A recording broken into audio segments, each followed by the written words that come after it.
2018, Monkey D. Luffy vs. Katakuri, one of the best fights in One Piece, penned by Ichiro Oda. 1989, Son Goku vs. Piccolo Jr., one of the best fights in one of the most influential action stories of all time, penned by the legendary Akira Toriyama. 1986, Mike Tyson vs. Trevor Burbick. 1974, Muhammad Ali vs. George Foreman. 1592, Journey to the West, 8th century BC, Achilles versus Hector. All of these stories have one thing in common. They're all connected through influence, and it's all influenced one thing. Invincible, Fight Girl.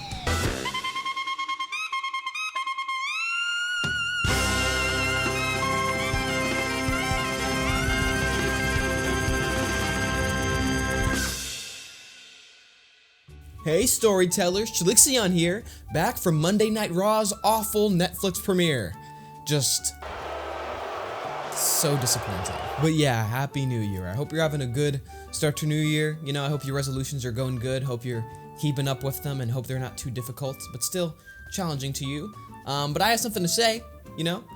The animation industry is struggling. Whether it's the fight against generative AI or the uphill battle for proper working conditions, the fight between creators and the big company giants is constant. And we at Chillixion are always on the side of the Animation Guild. We're for workers' rights here, okay?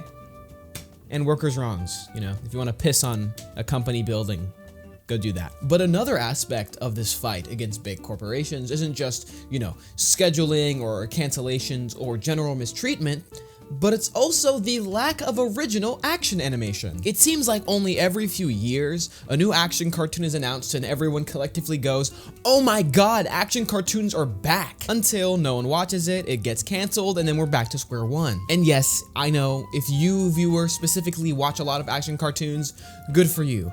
But I'm just saying, generally, they don't get as much viewers as they used to. And you know what? I'm gonna say it's partially also my responsibility. As an internet content creator that talks about cartoons and cartoon-related media, I should be putting you guys on. So I'm gonna do that.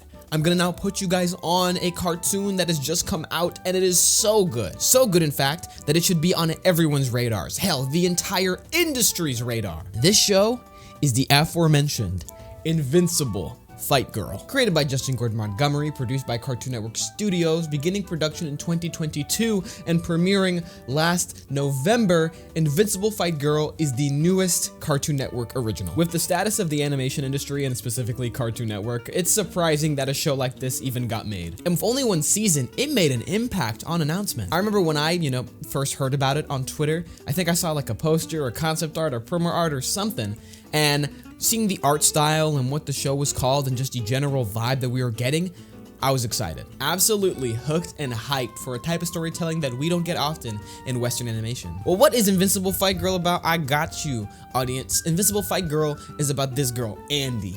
She is the titular Invincible Fight Girl, and she lives in Wrestling World, a world where wrestling is everywhere. Andy lives in Wrestling World, a world where wrestling is everything. Everywhere except goddamn Accountant Island. But on this island, everyone is an accountant, but Andy still wants to be a wrestler, and inspired by the greatest wrestler of all time, Queso Poblana. And her parents are not super supportive of her dreams and more see her living the life of, a traditional accountant. However, Andy's life is changed forever when on one fateful day, when wrestlers come to Accountant Island, none of the professional accountants are available for any of the wrestlers. Meaning that Andy and the other junior accountants have to do their taxes. And Andy uses this to motivate her to achieve her goals. And instead of training to do the wrestler's taxes, she trains to show off her wrestling skill and prove that she can become the next big wrestler. However, when the wrestlers pull up, she tries to, spit some game on them, pitch her existence, and they laugh in her fucking face. Andy's down to dumps. Her dreams are shattered. She cannot be a wrestler because these fucks told her that she can't do it. But when these same people end up putting hella pressure on her town and putting her friends and family and loved ones in danger, Andy has to step up. Therefore, using her wrestling skill, Andy, you know what? I'm gonna leave it at that. If you haven't seen an Invincible Fight Girl and this story interests you, please go watch it. It's on HBO Max. It's also on other places. Yo ho ho, he took a bite of gum gum. It is an absolutely outstanding show, one of the best Cartoon Network originals that have come out in the last few years, and I'm super excited to see, you know, the future of this show and what it does for animation. So yeah, if you haven't seen it, go watch it, because the rest of this video is going to have hella spoilers, because we are going to analyze something that this show does that is very, very interesting. Because aside from being just an amazing piece of animation that gives me hope for the future of the industry, Invincible Fight Girl does something with its storytelling that a lot of other action cartoons fail to do, and that is using its influence to elevate the storytelling. And for me as an anime fan and as a storyteller, the lesson that this show taught me is super, super important. And if you're watching this and would consider yourself either an anime fan or a storyteller, I would say stick around just to see what you can learn from this show.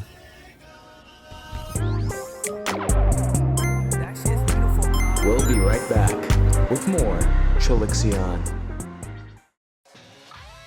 Brother, if you're watching this video, that means you like Invincible Fight Girl. And to me, that also means that you like pro wrestling. Do ya? If you like pro wrestling, that means you got favorite wrestling moves, don't ya? Huh? Like the triple suplex, the 5-knuckle shuffle? Well, my personal favorite is the people's elbow. And storytellers, I'm gonna need you to people's elbow that like button.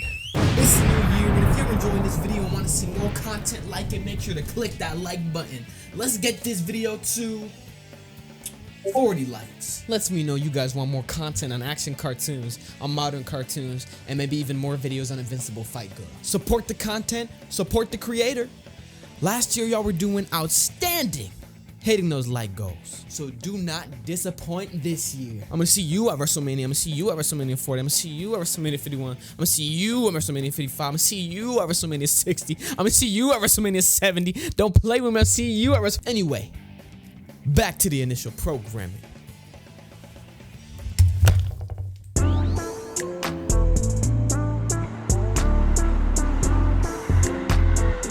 Welcome back for more Chillixion.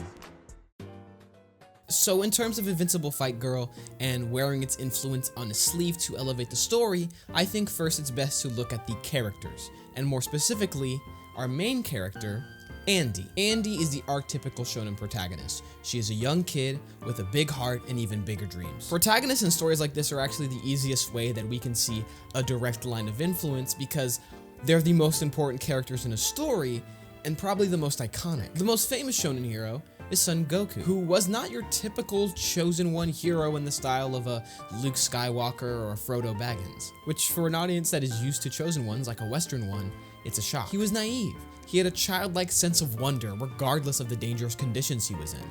And most importantly, he was a relatively polite boy for someone raised in the forest and didn't let things work him up so easily. All of these traits on top of Goku's iconic appetite would then be passed down to future protagonists. Future protagonists and heroes would then begin tweaking Goku's personality traits to create new experiences. I mean, pretty famously, Monkey D. Luffy of One Piece tweaked Goku's naivete into genuine absurd stupidity. Hell, even Dragon Ball Super did that. Goku's popularity definitely influenced Japan's desire for childlike and innocent protagonists. And in the same way, also definitely influenced the desire to go away from childlike innocence. Other protagonists would also remove Goku's respect and politeness and, would make him get angry easily. Small little tweaks that make new experiences. This leads to characters like Goku, Gon, Naruto, Luffy, Asta, Deku, all being unique, but still similar in a way that the audience, comprehends it. And Andy is obviously influenced by all of these shonen protagonists, whether it's her naivete towards the grander nuance of the wrestling world, or her lack of traditional intelligence, with her not being that great of accounting, or, her general kindness and politeness. Even her appetite. I mean, in episode 1, they show that she has kind of a traditional shonen appetite. I mean, she eats a lot. Because Andy is the archetypical shonen protagonist, this cues the audience into what the story is, what the story is trying to do, and doing all of that without, putting in too much work. Because Andy serves as a vessel for the audience to put themselves in and then view the classic anime story, as a Western audience consuming a traditional anime plotline. Now, I will say that throughout the first season, Andy shows some hints of some more unique parts of herself. A desire to fight, sort of like a hidden edge or a hidden darkness. I wouldn't exactly call it like a dark mode or a power-up, but it's some sort of animalistic desire to fight. I think it's interesting. I understand why they didn't really lean into it this season. They had a lot to do in a short amount of time, but hopefully if the season gets picked up for more seasons, we can get some more hints into that. Because as of right now, Andy serves as an amazing shonen protagonist that the audience loves to watch and loves to root for. All of this leads to Andy getting amazing moments in the first season. I mean, when she calls home and, she starts crying. When I first watched it, I thought, oh, okay, she's gonna call home, she's gonna go home, then she's gonna realize she actually loves wrestling all along, and she's gonna come back, and that's gonna be the big Act 3 finale, but it wasn't that. She called home to tell her parents that she missed them. That was extremely sweet, and it's something that most shonen protagonists don't do at all. I mean, Ash Ketchum isn't really calling his mom all that often, at least not when I was watching Pokemon. And the hundreds of kid protagonists that seemingly have no parents whatsoever with no explanation. I mean, we just must assume they're dead. But here, we know her parents. They're just normal parents, not wrestlers, and they're living on another island, not really caring about the adventure, but still caring about their daughter, obviously. And she misses them. And I'm really glad that they had her keep her conviction and stay on the farm and continue training, because that shows me that she really wants to be a wrestler. And that makes me like her more as a protagonist. It makes me want to root for her even more because she wants it so bad. It's excellent character writing. And in terms of other characters in this show, I mean, there's a lot. Characters with amazing character designs, amazing gimmicks, amazing voice actors, very entertaining to watch in fights, but not too much to talk about aside from that. Oh, don't get me wrong. I don't hate the characters, okay? And they use influence in a very good way as well. I mean, with their character designs and how they act, they are still anime tropes. Therefore, informing the audience into how these characters are, what their use is, and what role they might play in the story. And through characters like M. Brandon and the Perm Gang, the show has showed us that they are not afraid to use old characters, for new plot lines, which in my opinion is the best way to build a consistent cast that we learn to love. And I do like to watch the show with these characters in them. They are extremely entertaining. However, even though they are entertaining, I think the show gives me very little reason to truly care about a majority of these characters. But for me to actually care about characters, I need to just, care about them. And that's done through characterization and regular dialogue. And the show has surprisingly little of it when it comes to non-plot related things. And that's because the plot is constantly moving. It is taking that anime style, but even anime learns to have a balance between the two, at least the good ones. When you're initially watching the episode, you're having a good time. So initially I thought, oh, I love these characters. But upon thinking about it, I just liked the story a lot. And the characters happened to be there and also looked cool and weren't annoying if their name wasn't Craig. Quick interjection, Craig is an annoying character, not because he's a bad person. I think that's funny. He's just like aggravating in how often he does it. If he's gonna do the scamming shtick, have it be more like when the other characters are involved and are supportive. When he's actively going against the main characters that we, like more than him, it's hard for us to, not want to punch his face in. Also, give him new clothes. I hate his outfit. It's ridiculous. There were 2 moments in this show that I actually could have talked about in this section, but upon further analysis, I found out they actually fit more in a later part of this video, but they're still amazing. Invincible Fight Girl has an amazing way with art and knows how to have entertaining characters. They just need to make us care. This is where episodes that people would traditionally call filler come into play. Because episodes like that are mainly focused on building characters and building relationships are 100% essential. One of my favorite manga authors, Hirohiko Araki, wrote in his book Manga in Theory and Practice that characters are essential. And of course, this is a subjective analysis of one artist's own personal writing style. This is not like orders for all artists. But the one thing I notice about JoJo's is that the thing that people talk about the most, aside from weird power scaling with the stands, are the characters. Because if you're watching JoJo's, you love the characters, because Araki gives us things to love them for. And the show definitely has that potential with its current cast. So let's hope for that in the future. But I'll say the characters is probably one of the weakest aspects of the show. One of the strongest aspects is the style. Invincible Fight Girl is anime inspired like how Avatar: The Last Airbender and Teen Titans was anime inspired. And it brings so much life to that style. I miss it. Like, okay, I love the new contemporary style of anime inspired Western animation, where, it looks pseudo-realistic like Invincible or the Castlevania show. But I also love the goofy shit. I mean, Avatar, Teen Titans, Wakfu, Teenage Mutant Ninja Turtles, it's just so fun. So Invincible Fight Girl takes the usual anime gonzo weirdness and then throws it into a world that is already super weird. So when crazy anime stuff happens, it is just a part of that universe and how it functions. I'll say one thing, the world building in specific is probably another weak element of the story. I mean, the individual locations are very built out. They're very detailed and they feel alive with real people in there.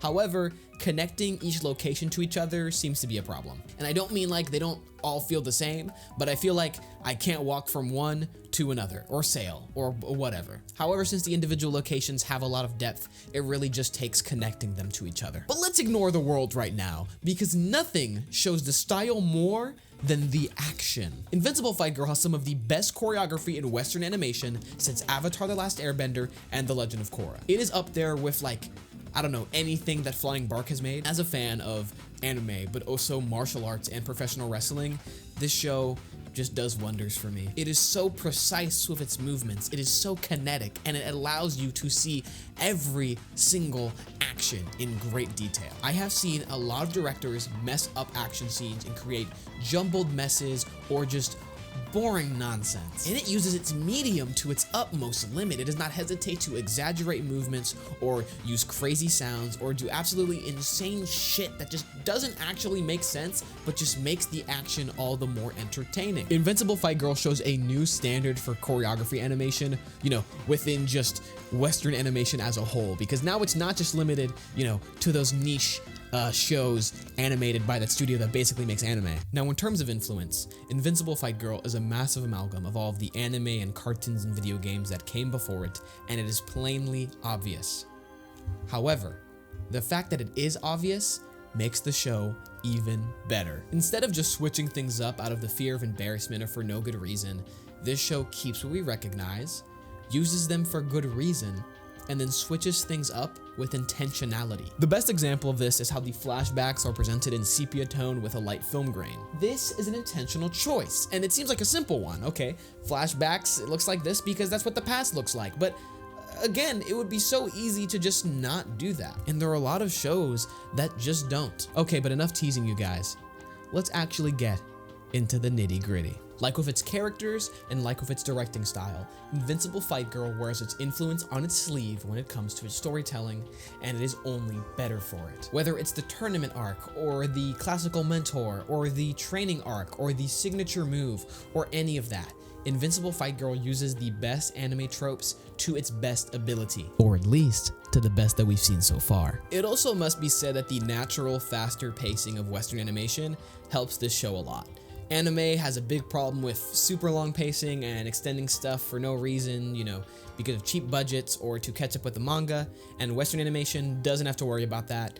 Actually, a lot of Western cartoons, in my opinion, end way too early. So with its storytelling, there are two moments that I want to bring up to you guys that I think are excellent showcases on how Invincible Fight Girl uses influence and tropes to elevate its storytelling. The first happens in Birdie Unbound. When we meet Birdie, she suffers the same problem that a lot of the characters do.